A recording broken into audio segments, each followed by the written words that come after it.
raffle prizes. A Bose portable smart speaker donated by Dave and Janet Schmidt of Dave's Auto Repair in Hayes. Janet and Dave also donated two custom handmade cutting boards that are absolutely stunning. And these are larger than your traditional cutting boards, and they're beautiful. So you can have the opportunity to win one of those. We also have a pair of ladies' yellow 14 karat stud earrings with a 0.88 carat total weight. And those were donated by Dustin and Lainey Rose, of owners of Diamond R Jewelry in Hayes. We have a handmade ladder rosary donated by Dora Liker of Munger. We have a $150 gift certificate to Biggie Meats, donated by Stephen and Melissa Biggie of Hayes, and a $100 gift certificate to Hickok Steakhouse in Hayes, donated by Oscar Runyon, Greg Whitehair, and Damon Hoare owners. And again, we are very appreciative to those gentlemen for giving us a wonderful lunch. Those of us who were volunteering here over the course of the lunch hour, we had a spectacular lunch. So if you want a good dinner, you go out to Hickox and they'll take care of you. All of our $500 donors will receive the option or the opportunity to win one of those prizes I just listed. Plus, they will receive a 60-second spot that they can use to celebrate any special occasion. Maybe that's a birthday or an anniversary or a baptism or graduation or anything you want to celebrate. You have the option to use that 60-second spot for that celebratory message. Anyone giving $1,000 or more will receive all of the above. Plus, they will receive 2 tickets to the annual banquet, which will be held Saturday, September 12th in Hayes. This year, our guest speaker is the host of Catholic Connections, Teresa Tomeo. So you don't want to miss that. But those of you who donate $1,000 or more will get 2 tickets to that annual banquet. Again, our goal is $125,000. If you want to make a donation, please give us a call at 785-621-4110, or you can donate online at dvmercy.com. You can also text us if you have questions for my next guests or any of our on-air guests this week. You can text us at 785-621-4110. We will grab that text and we will have the volunteers out in the lobby send that in to us here in the studio. We'll ask our guests those questions and get those answered for you. So just another way that you can take part in this carathon. And really it is, as Lester was saying earlier this morning, this is your station. So please, help us take care of this station. Let us work for you. We're excited to be able to broadcast over these airwaves and evangelize, bring Jesus's message to as many people as possible in our listening area. So with that being said, I will announce our 2:00 trivia question, our first one of the hour. Here goes. If the Bible is split up into chapters and verses, what is the Catechism of the Catholic Church split into? A, chapters and lines, B, sections and paragraphs, C, chapters and verses, or D, books and numbers. Again, if the Bible is split up into chapters and verses, what is the Catechism of the Catholic Church split into? A, chapters and lines, B, sections and paragraphs, C, chapters and verses, or D, books and numbers. If you know the answer to that question, give us a call at 785-621-4110. And I think I just heard the phone ring. So if that is, someone wanting to make a guess at that trivia question, we would love to hear it and be able to announce your name shortly. But right now we want to move into our next interview. We have 2 ladies with us today. This afternoon in the 2:00 hour, we have Norma Pipkin and Amanda Rupp, who are here to talk about a legacy planted in the plains. Norma Pipkin is a second-generation Volga German descendant from Antonino. She is a member of Our Lady Help of Christians Church, and she is active in the local Sunflower chapter of the American Historical Society of Germans from Russia. She enjoys the local Volga German songs, home cooking, and polka dances. Above all, though, she is grateful to her parents and grandparents for the faith that they have passed on to her. Amanda Rupp is a native of Hayes, and she's married to Jonathan Rupp, who also has Volga German roots in Ellis County. They have 2 children, Ivan, who is almost 11, and Amelia, who is almost 9. So birthday's coming up real soon. Her Catholic faith became palpable when their daughter Amelia was born with a congenital heart defect, causing her to undergo multiple open heart surgeries, which led Amanda to be a stay-at-home mom. In 2021, she was asked to rejoin the team at the Ellis County Historical Society, where she had worked part time years earlier. Since then, Amanda has restored the museum campus, reorganized the collection, and headed initiatives such as the Sesquicentennial Action Committee, and was recognized by the Chamber of Commerce with the 2024 Citizen of the Year Award. So, thank you so much for being here. Welcome into the studio.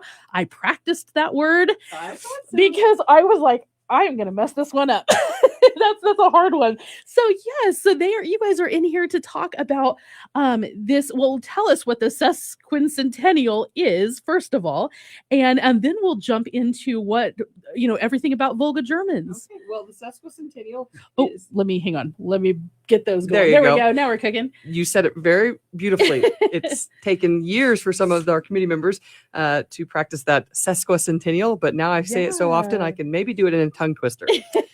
But sesquicentennial means the 150th anniversary, and so this year we are celebrating the 150th of the Volga German immigrants coming to Ellis County and settling Ellis and Rush County in our area. Yeah. And it's really significant. They celebrate that every so often. They've done the 25, 50 jubilees and the centennial year, of course. And so we've been planning for this for at least 2 years now. Wonderful, wonderful. Well, let's start by explaining who are the Volga Germans. Why do we call them Volga Germans? Because maybe there's a lot of people in the area that aren't familiar, who maybe are new to the area and don't know who those individuals are. I recently had to answer this question for high school students who asked me for some interview questions that they were putting together an article. And so, I think about it in terms of what they don't know about Volga German. We hear about it a lot in Ellis County, but those people outside of your listening area or outside of there might not know. But really, people confuse. They understand that we were a set of German cultural people that came from around the German area or where Germany is today. But they also hear the word Russian, that we moved from Russia before we came to the United States. Right. So the term Volga German is to indicate the people that left Germany in the mid 1700s because of a life of serfdom and having to serve in the military, and they didn't have very lucrative or happy lives during that time. It was hard for everybody, but especially for peasants. And Catherine the Great invited them to the plains of Russia, where they had just expanded their kingdom, and she needed somebody to cultivate. So a lot of families that lived in that Germany area moved to Russia and settled the steps of what is the longest river in Russia now, the Volga River. And so they stayed there, niche in their own communities for 100 years. And then in the 1880s, moved to the United States. And so that's why they hold on to that term Volga German, because when they moved to Russia, even though they spent 100 years there, they didn't intermarry with the Russian people. They didn't travel outside their villages very often. Their dialect, their traditions, all stay the same. And so they very much valued being German and not Russian. So that's where the term comes from. And so people get it confused when they say, well, didn't you migrate from Russia? They're not Russian. Right. Even your organization, the American Historical Societies of Germans from Russia, that cultural difference it's significant. Right? Right, it is. Yeah. And it's also to be remembered that the Volga is just one area in Russia where the Germans went to. The Germans were invited into parts of the Ukraine, down by the Black Sea. They were also in Bessarabia, which is Romania. Well, what used to be part of Russia, but then now is Romania. And so there are a lot of areas in Russia where the Germans went, not just along the Volga, and I think that's another reason why we identify ourselves as Volga Germans, because that is the area we came from in Russia. Yeah, amazing. So you talked about the reasons they left Germany. They went over to Russia.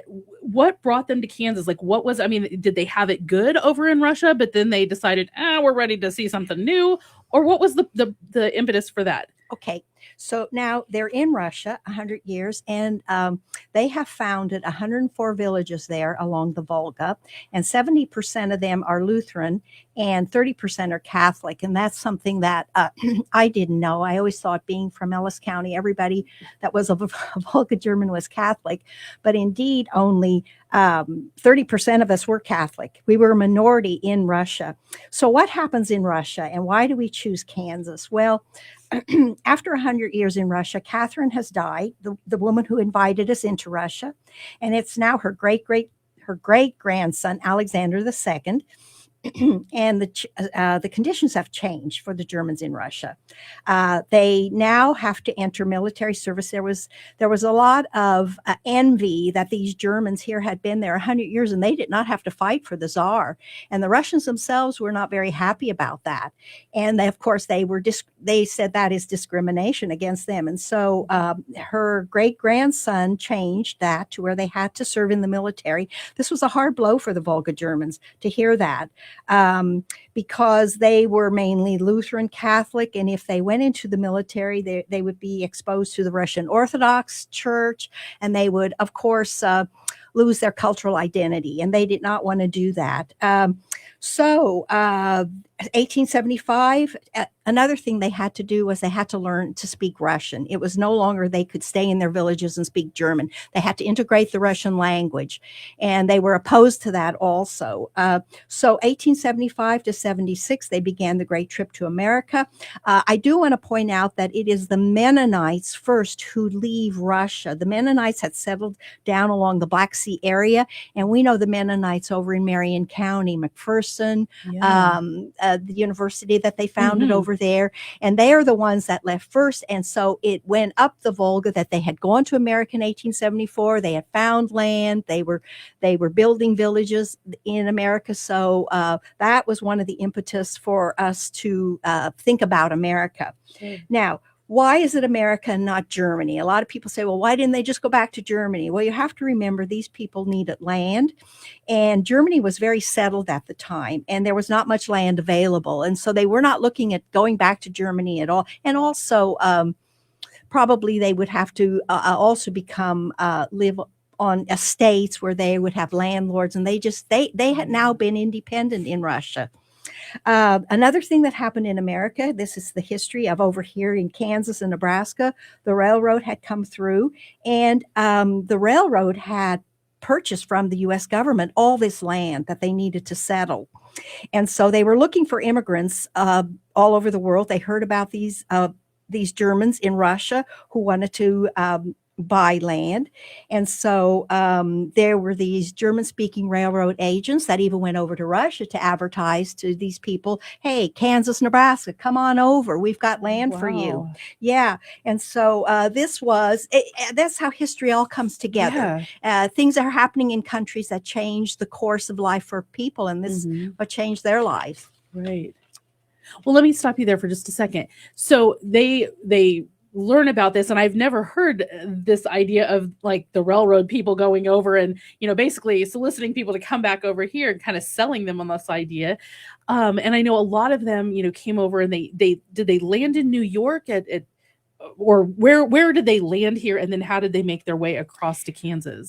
It depends. There was New York, and there was also Boston, and the land agents, the railroad agents, pretty much met them at the ship when they came off, and they had the railroad passage already for them and got them on the. It was all very orchestrated. It's not like they're wandering around looking at signs and where do I go now and do this. They usually had a railroad agent that ushered them onto the train and brought them out to the Midwest. And as I was telling Amanda before I got here, really, we were supposed to go to Nebraska, but I think there was a railroad agent that beat the Nebraska agent and beat him to the punch. There you go. And brought him out to Topeka, and then of course they were to go west from there. Yeah, I think we left out one really important detail was when they were first invited into Russia 100 years prior, on all these promises of this land and wonderful experiences. Well, they get there, and there was land, but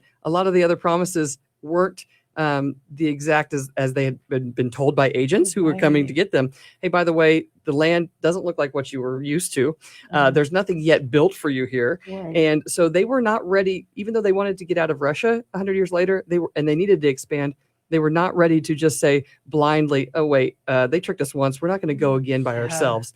So they sent over 5, we call them scouts, and they have a lot of names from families that are still around here in Ellis County. And they sent them first to go look and say, hey, see if that's all what it's really about. A smart move. So that we don't get tricked again. And so they found when they went out looking for different land around here, this area is climate and land like that of the steppes of Volga. So. Okay. Right. I also want to add, I have to put a plug in for my family. One of the scouts was my great grandfather, Anton Wassinger Sr. He was one of the scouts. So I come from royalty. Oh, not many people can say that have sat here before today. So nice. That's wonderful. If they look into if they're from Ellis County and they look into their genealogy, I bet you a lot of them are from those 5 scouts of royalty. They are. Yeah, I mean, my family, I've got Volga German on my mom's side, and so we'll talk a little bit about. I mean, I'm sure that they kept records. I'm sure that they had journals and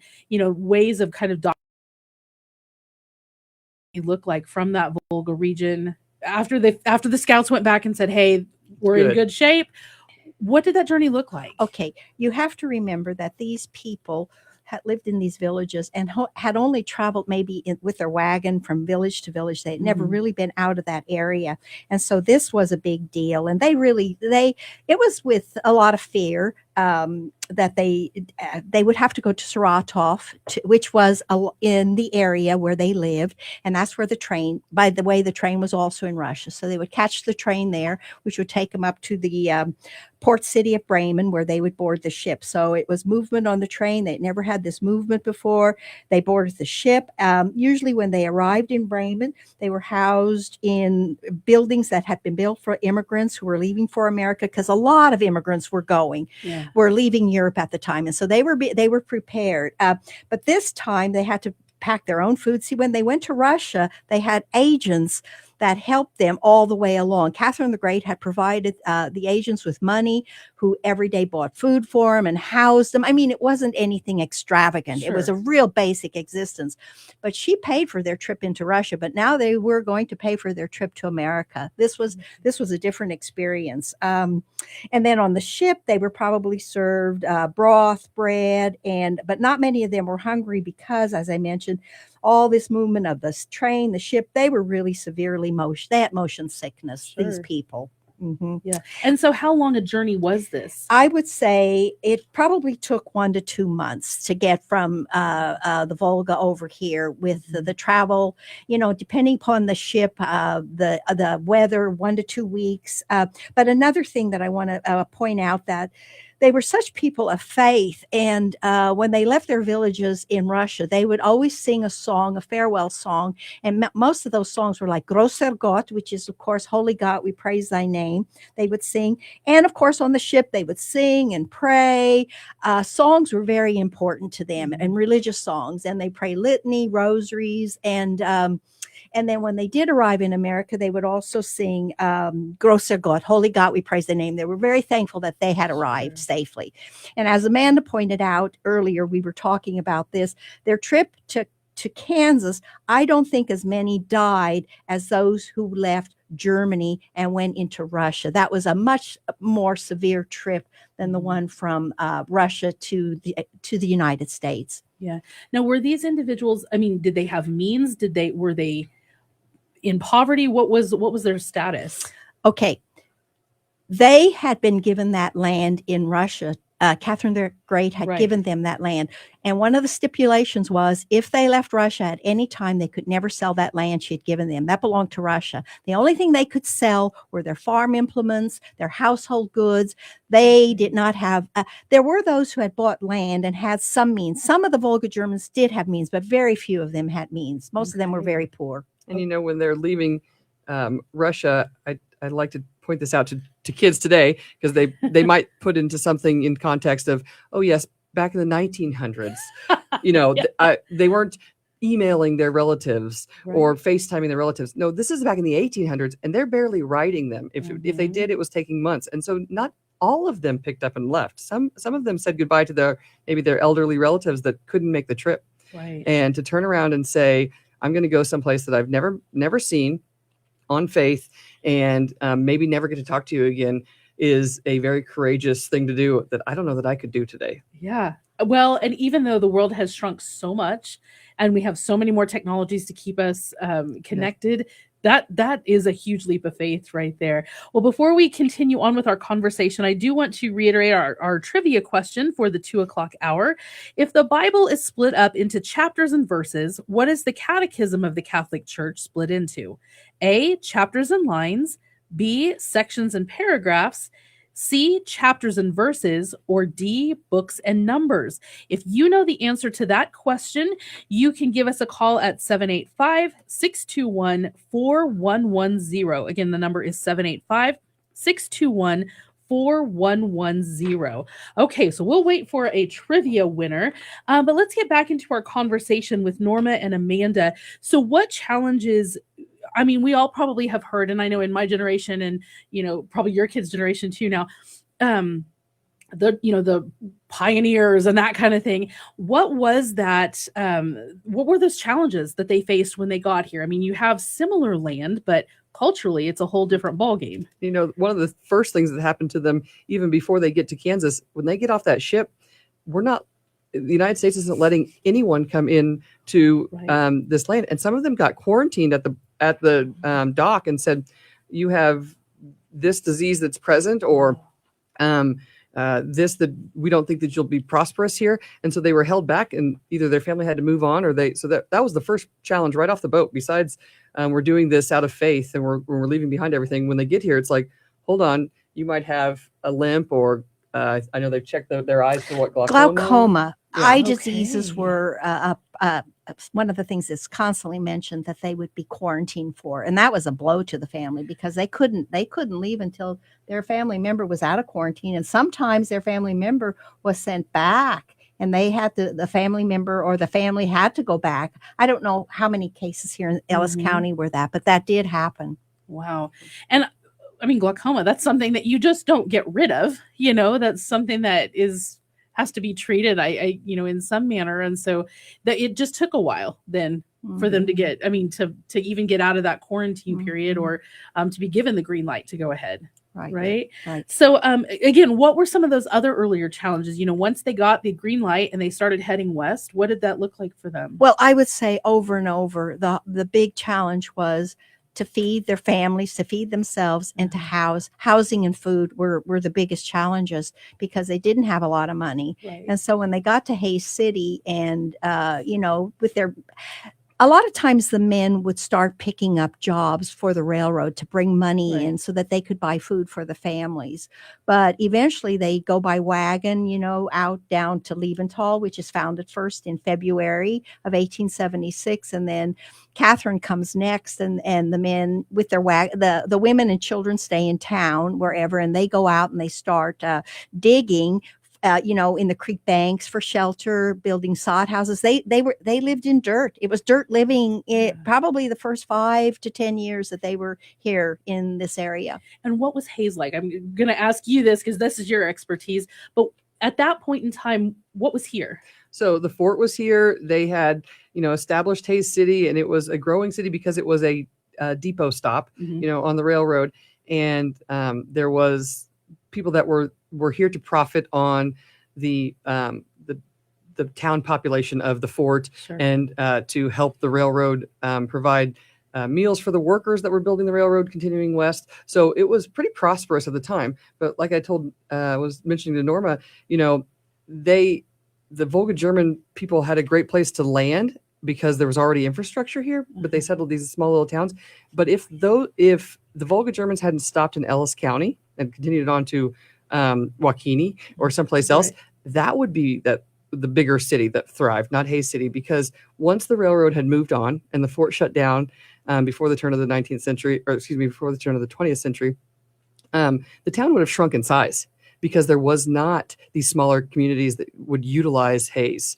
So it was a bustling city at the time when they got here, but without them settling it, it wouldn't turn out the way it is today. So we owe a lot to them. So thanks to our ancestors, we have where we are today. This is wonderful. Let me also mention something about how they chose to settle here in Ellis County. They did come to Hayes. And of course, the question is, why didn't they just stay in Hayes? Why did they choose to go outside the city and found these villages of Liebenthal, Catherine, Herzog, which of course is Victoria, Pfeiffer, Munger, and Shenshin? And what they were trying to do was they were trying to replicate what they had done in Russia. And that is they wanted uninhabited land in which they built their own villages. They could speak their own language. They could worship as they chose.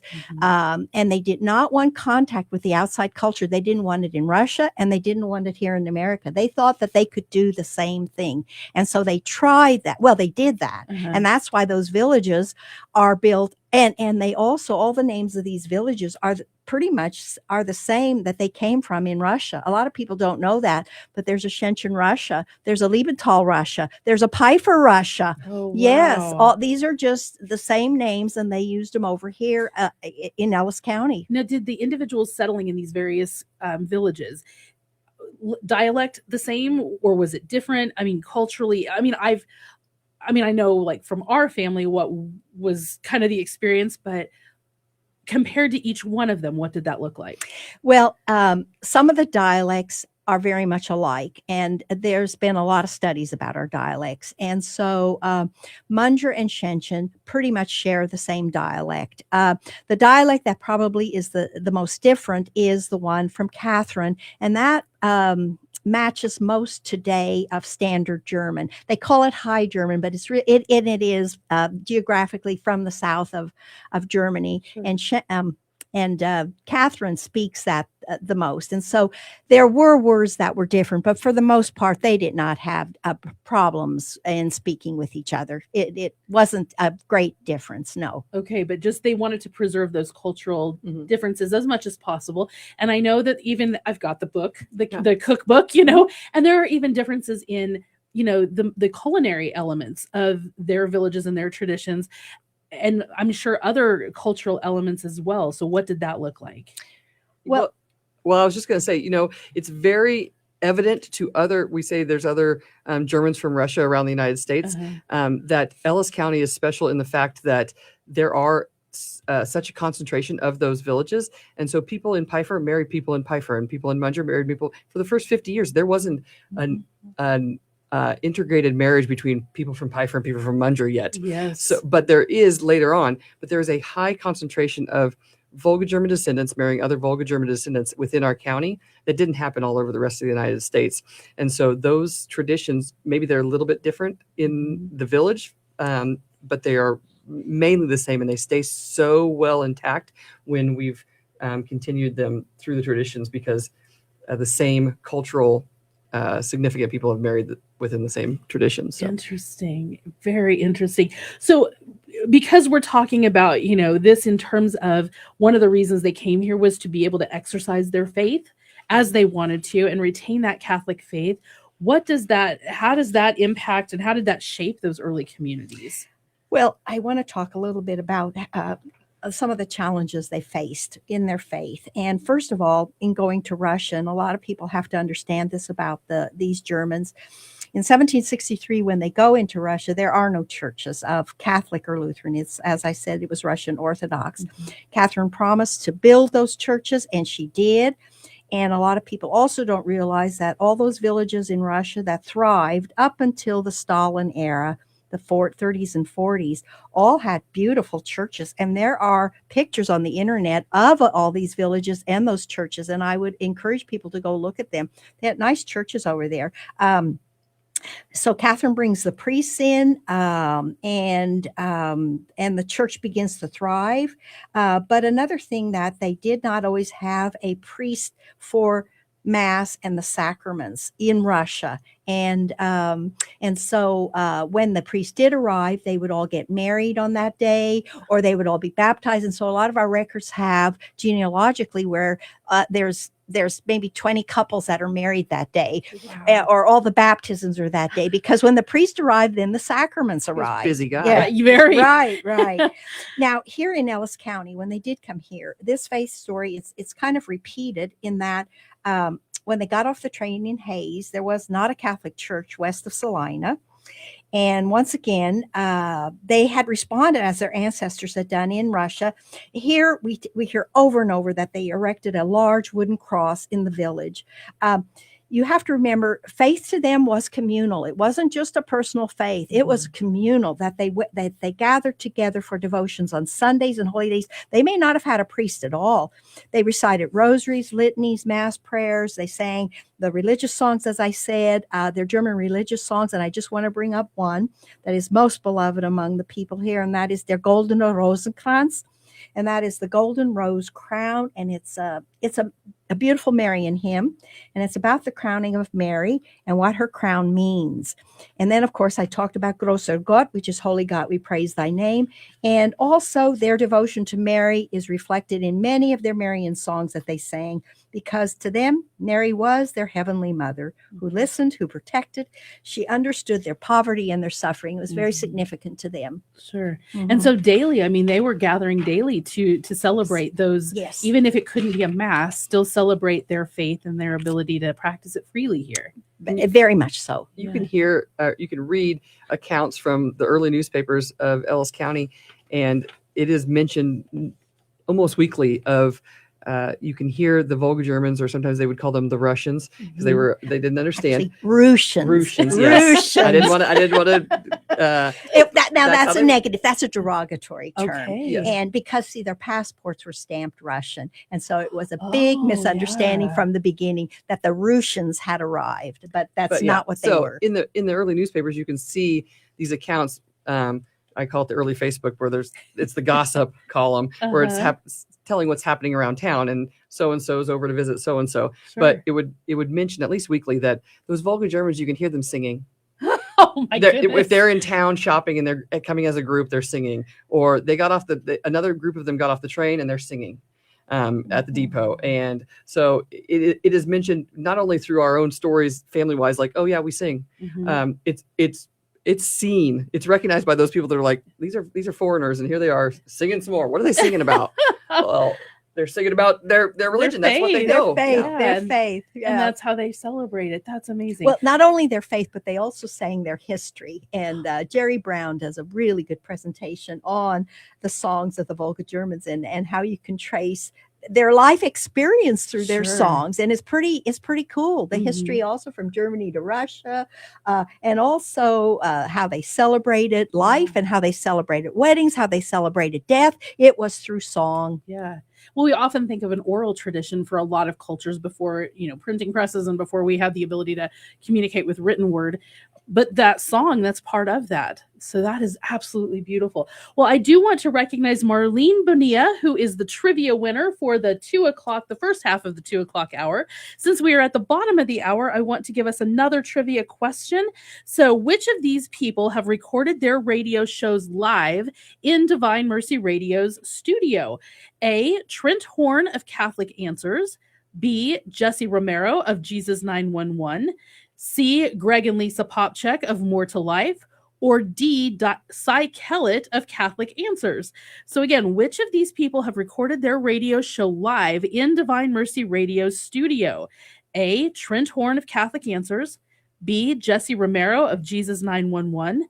C, Greg and Lisa Popchek of More to Life, or D, Cy Kellett of Catholic Answers. If you know the answer to that question, or if you would like to make a donation along with knowing the answer to that question, give us a call at 785-621-4110 and let us know, and we will enter your name into the drawing that happens at the end of the 3:00 hour rather. So please give us a call if you know the answer to that trivia question, and we will keep an eye on the messages that are coming into the studio. But please also consider what you might be able to do to support Divine Mercy Radio as we enter into the last part of our 2026, the first day of our 2026 Spring Carathon, with our goal of $125,000. We have a lot of great guests today, two of whom I guess, I think my mom, the English teacher, would, she would have my hide if she heard how I speak probably improper English. But Norma Pipkin and Amanda Rupp are here with us, and they are talking about a legacy planted on the plains. So we were talking about the Volga Germans and how they made their way across, half of the United States to plant their roots here. How has that Catholic identity that was so important to them, how has that stayed the same, or how has it changed over the generations? Well, I have been reading our anniversary editions, our first 50-year edition, and then our 100th year edition, and from the villages, and they always included in there the religious practices of the people. And I just want to go through a few of these because you're going to see through what I say how things have changed. And we're talking maybe here the first 50 years, at least 50 years, this is what they were doing. And I would say it probably went into the next 20, 30 years, a little bit of it. And of course, today it's different. But first of all, their church attendance was exemplary in all of these editions.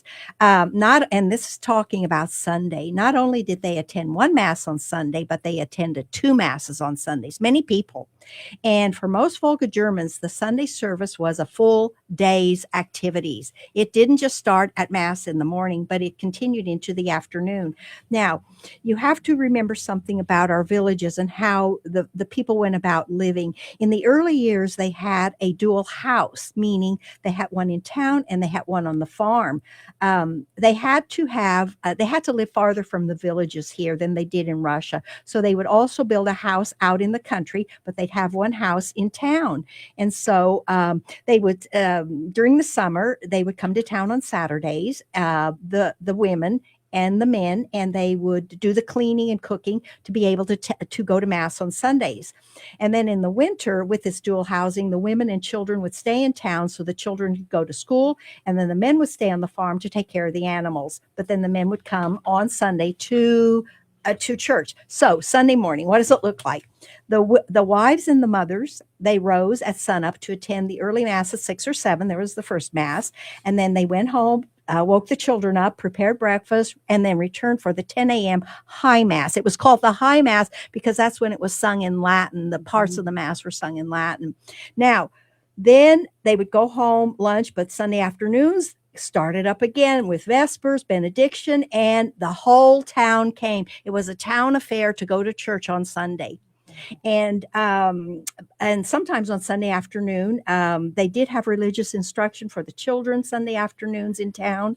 And if there was any social activity like a picnic, dinner, a ball game or concert, and they loved ball, and they also had their town bands, but these were always scheduled after the church Vespers Sunday afternoon. Everybody went to church. And that was the priority. Oh, that was priority number one, were the church services. And they were, and all these books, the priests were just bowled over by how everybody went to the services. The town showed up. So weekday evenings also, there were rosary services, adoration, benediction. Lent was also a big time for them. Friday afternoons was the Stations of the Cross. And you hear over and over that there used to be Saturday afternoon confessions. And in these villages, Saturday afternoon confessions were attended by the whole family because they were in town by then. They were getting ready for Sunday, and the Volga Germans took it very seriously to go to confession before they went to communion. That was one of their practices. The church calendar was whatever the church calendar celebrated, that's what they celebrated. So Holy Week was well attended. The people especially loved Corpus Christi. This is another thing they talk about in these books a lot. They had processions in the first 20 years of arriving in America. They had processions from Catherine Munger to Victoria. The people would walk from one village to the next. They would be singing, praying, litanies, a rosary, etc. And then I would say later on, because I remember my mother talking about this in the 40s and 50s, how they would have the Corpus Christi processions just in the village. That did die out after about 20 years or more, that they didn't go from village to village. But they loved walking together and praying and singing, those Volga Germans.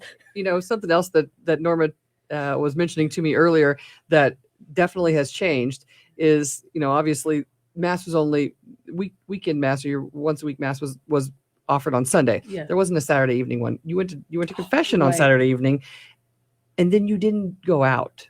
Right. There was no wedding planned for that Saturday evening. Yeah. You weren't going to go out and now have, a fun time to then not prepare yourself for Sunday. It was your family came into town with the thought on their brain that Sunday is the most important day. So you are preparing yourself Saturday for Sunday. Now, weddings then could be held on Tuesday or Wednesday, mornings or afternoons, and then you can celebrate all week long. Right. But Saturday, you were preparing yourself for Sunday.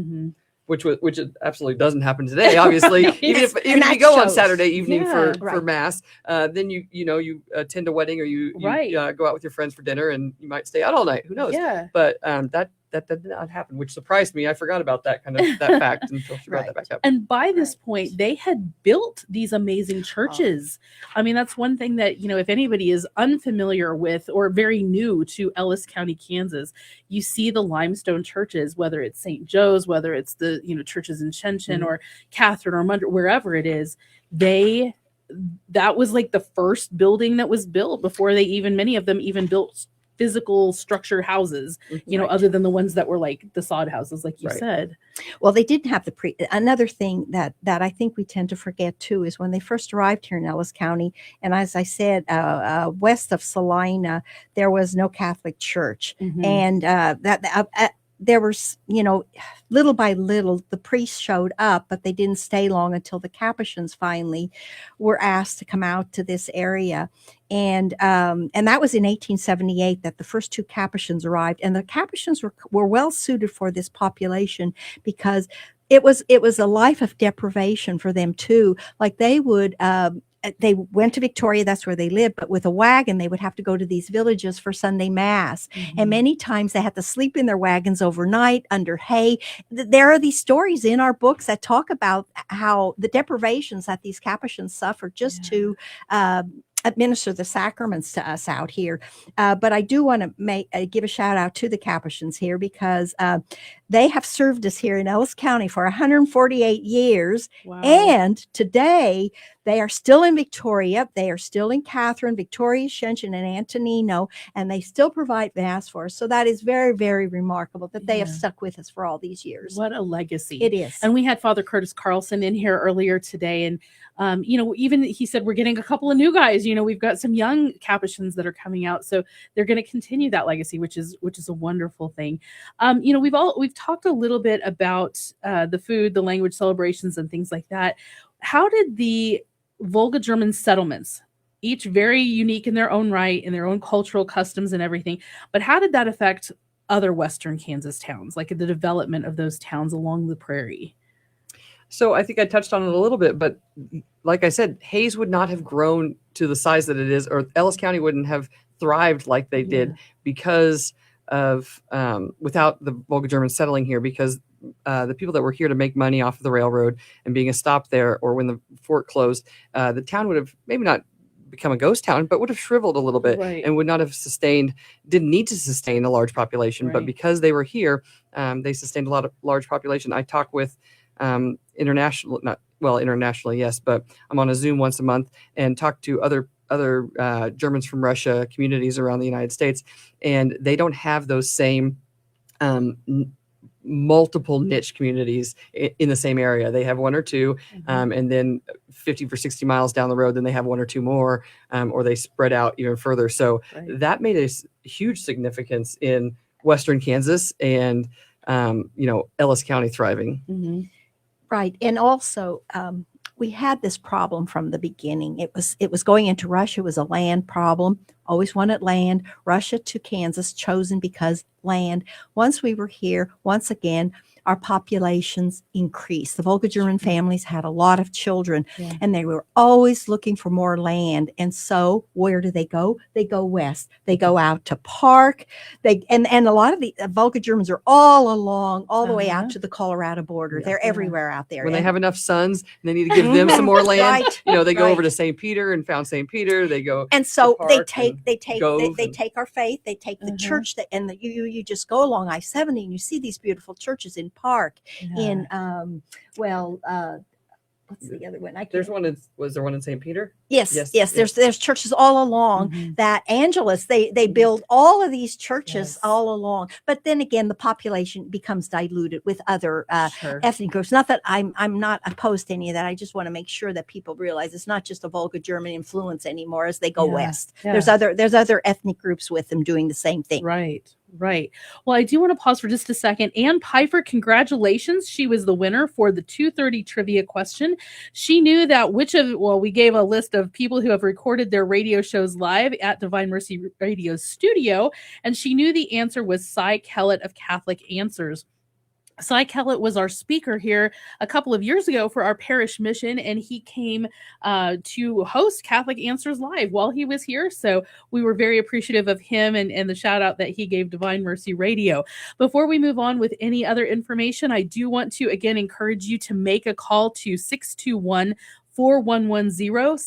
785-621-4110, and help us move a little bit closer toward our $125,000 Carathon goal. We do have a little bit over under $23,000 left in matching funds. So we ask you to take full advantage of those. Make your money go a little bit farther. Each dollar that you spend with us as a donation will be matched dollar for dollar. And so please take advantage of those matching funds while we have them available. All right, so we are going to continue our conversation with Amanda Rupp and Norma Pipkin about this settlement of the Volga Germans in this area and kind of what it did to influence us. What about the Volga German settlements in terms of, or the culture, what makes the culture unique compared to other settlers that, came west on the trains or wherever? Well, I will start. The first thing that you will notice visually when they step off the train is what they're wearing.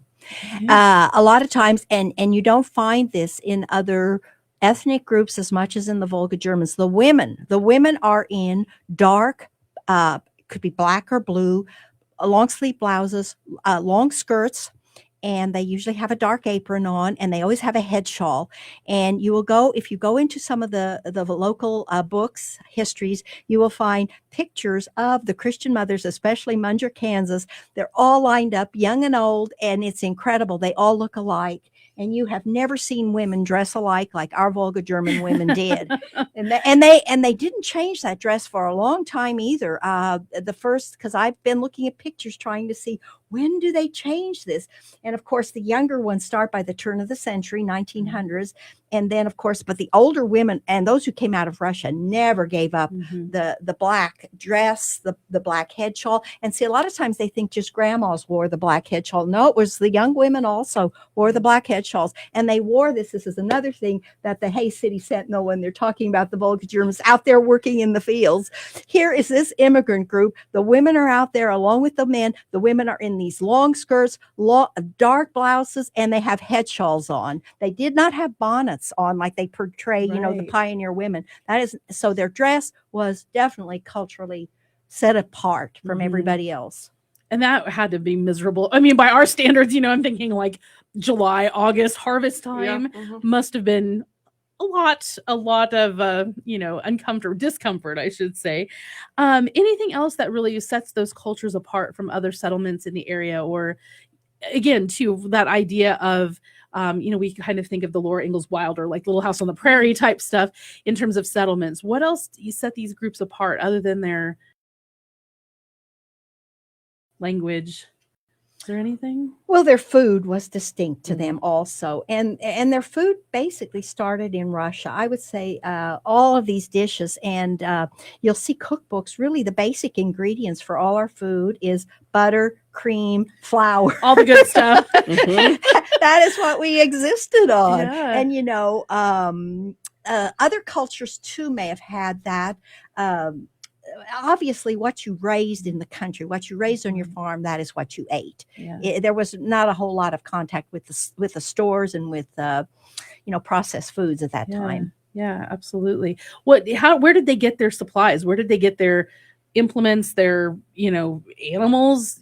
I mean, you can't bring those over with you probably, unless maybe they did.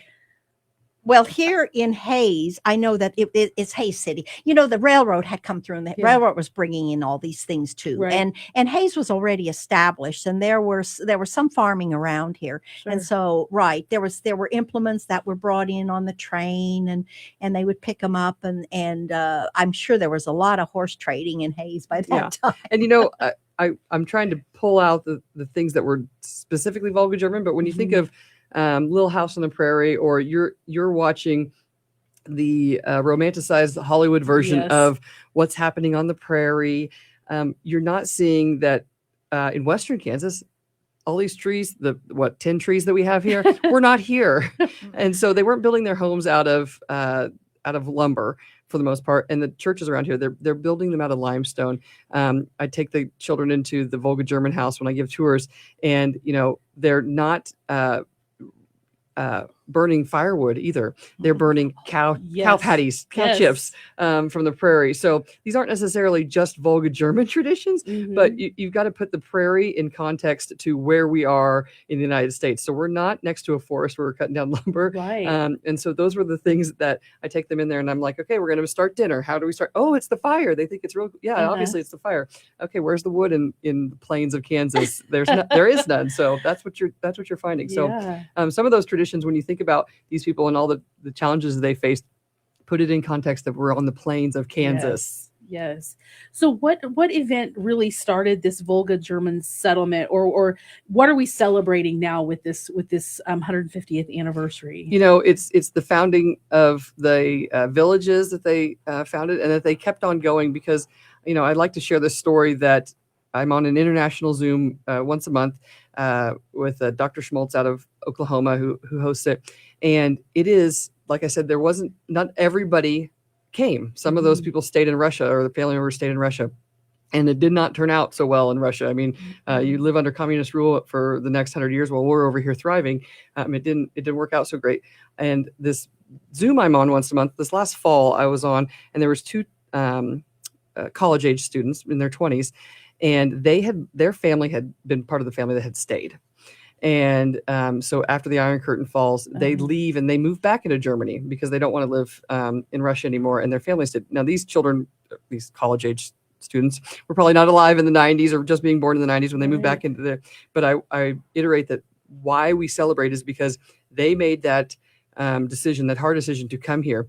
And these students that were listening to me, and I was telling them about the upcoming sesquicentennial and all the traditions that we're going to be doing and all the activities we're going to be doing. And one of them was living in Argentina or somewhere in South America at the time, and one of them was living in Germany at the time. They were both students, and they were not only surprised that we were celebrating them so openly, but they were excited that people around here, sometimes we hear about it. Oh, it's the Volga Germans again. Yeah, we've heard that story. We hear that story all the time. But that we celebrate it in a community setting instead of just my family talks about it. Because when they were brought back, or when they grew up in Germany now, they were lived in Russia for a long time. And they learned as children, we don't talk about it much. If somebody asks where I'm from, maybe, yeah, but we don't do genealogy. We don't talk about it. Those records are burned. We've tried to erase that people from existence. And so they had this feeling of not belonging. And so when I've been helping the committee members that come together to plan this, it reiterates for me that there are people around the world that share this tradition with us, but don't get to celebrate it like us. And so, you know, as the surrounding villages get smaller in population, it is even more important to make a big to-do celebration about this, because it is a big deal that they came over here, because I'm glad mine didn't stay over in Russia. You know, I had lots of wonderful experiences because of that. And to put it in perspective, those two students that I saw on that Zoom in the fall really put it, why do we celebrate it? It's because they did make a monument journey, and we could have been on the other flip of the coin. So what do you have planned? I know we've had some masses, we've had some, you know, celebrations already starting, but what else do you have planned for the next few months? So really it was we've celebrated this in the 25, the 50, the 100, you know, and those were when the populations of those towns were very big. And so they could each host a very large celebration. I think in 76, they had a week-long celebration where each town would take up, a festival day. in that week. Today in 2026, you're not going to get a whole bunch of people to go to Munger on a Tuesday evening. Right. So we wanted to make sure that we are conscious of the entire year that we could celebrate, and so that we weren't using resources from one village to compete against each other. So the community came together and formed the Sesquicentennial Action Committee, and they've been working for 2 years to plan events throughout the year so that everybody has the opportunity to participate in all the little villages, because they don't have the resources to produce big ones nightly at those places. So yes, all the villages, or most of the villages, will have what they're calling an ancestor mass, or dedicated to those ancestors. Afterwards, they're having some kind of town celebration with whether it's a breakfast or a picnic or a polka dance, right, in all those communities. So those are peppered throughout the year, mostly in the summertime. But we've also had historical presentations where we teach about the history. We've had a lot of things that are sharing the cultural aspect of that, with either presentations like Jerry singing. We've had numerous cooking demonstrations. And I don't know if they're at the library. I've seen a few. And those are very well attended. I'm sure it's because everybody's trying to cook, or maybe they want the free samples. It's all of those great ingredients, right? Yes. So those are the ways we're sharing the tradition, but we're also trying to make sure that we give this on to the next generation. So we are working our youth subcommittee of this organization, of this committee, is focusing on trying to make sure that we spill this over into the youth today. So we've gone out to the high school and taught the culinary classes how to make that Spitzbuben cookie in both semesters. So the fall semester and the spring semester.